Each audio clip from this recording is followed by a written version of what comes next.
John Macaluso, hanging out with Marco and having a great time, rocking in the studio. Yeah, I started playing drums. I actually wanted to play guitar first, and I was looking through the JCPenney catalog at the bra ads, and then I skipped a couple of pages and I found guitars, and I think it was a Hondo 2, and it looked like a Jimmy Page model, and I said, Ma, I need this guitar. So about 2 weeks later, we were going to get the guitar, and on the way up at the top of the block, there was a drum set for sale, gold sparkle microsonic, and we picked it up for 20 bucks, and I said, screw the guitar. So I got my kit home, and set the beast up in the basement, and I think I might have, I pulled out Quadrophenia, The Who, on 8-track, and I kept hearing like Hawaii 5-0, and I loved Hawaii 5-0, so it was an instant connection with the drums. And from that day on, I bought a set of rototoms, and I got totally hooked. Then I went to see, my sister took me to see Styx at the Nassau Coliseum, and a band opened up called the Good Rats, and I'll never forget the drummer, out of hand, Joe Franco, and the singer with a garbage pail and a bat, and cursing, F this, F this. I said, Ma, I gotta buy this album. So she bought me the Good Rats records, and I was addicted from then on, and a year later I was studying with Joe, no, 2 years later, studying with Joe, who became my mentor and just, one of my best friends. So the year is 1984, and I'm a Van Halen fanatic, and I start my first real band that plays out, called Chaser, Chase Her, kind of corny. Yeah, after that, I got in another band called Redline, and we got our first record deal. And they fired me from the band after we recorded the record because I didn't play like Tommy Lee, and I didn't twirl. And my excuse was, it doesn't sound good when you twirl. So, I don't know, I love Tommy Lee, but I got booted. Anyway, went to night school, graduated early, and went to PIT.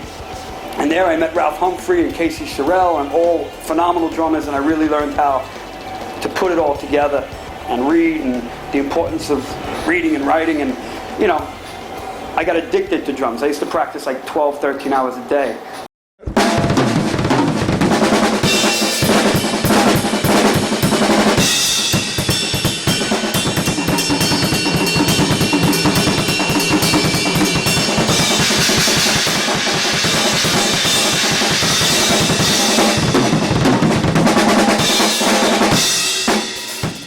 This is a stick I started using 10 years ago. It's the Omaha Hakim stick. And the reason I started using it, I was playing with Riot in the studio, recording an album with Riot, maybe longer than 10 years ago. And stupid me forgot all my sticks. And I had like 2 pairs and I broke them. I think I was using 5As or something, no, 5Bs. And the engineer, Rod Hoy, said, well, the only thing I got is these 2 Omaha Hakim sticks, but they're actually Omaha sticks.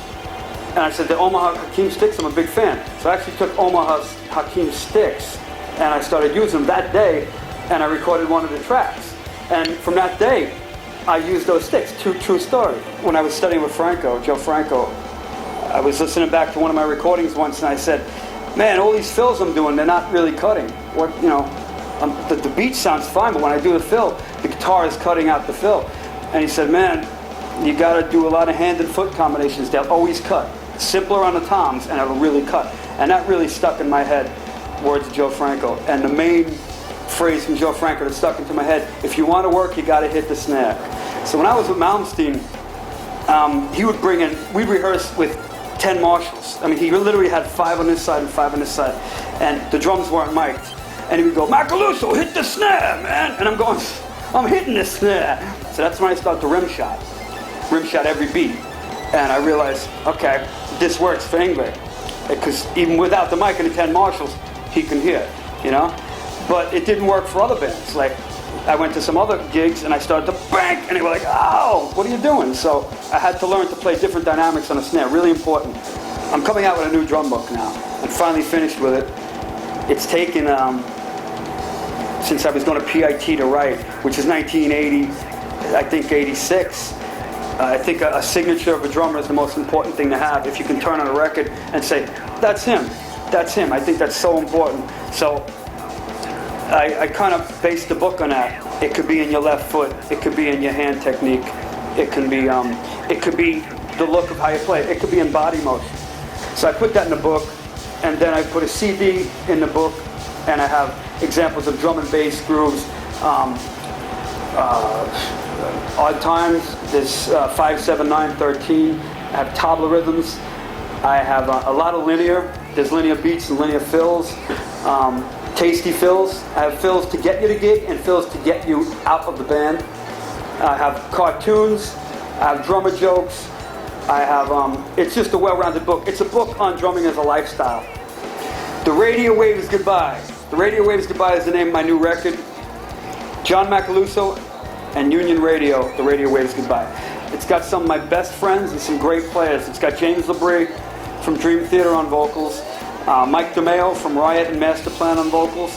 It's got Don Chaffin, the owner of the studio, on vocals.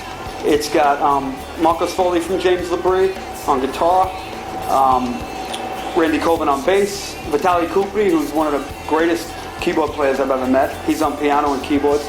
Just a great bunch of guys. And I made this record traveling all over the world. I didn't only make it here. I made the drums and a lot of the music here. And then I would take, Don, my engineer, would take the sessions and give them to me, and I would fly to another country and go do keyboards in France or go to Italy to do guitar. So it cost me a lot of bread, but I got all my favorite people on it, and I'm really proud of it.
That's it. I want to thank Marco from Vic Firth and all the people there. You're the best.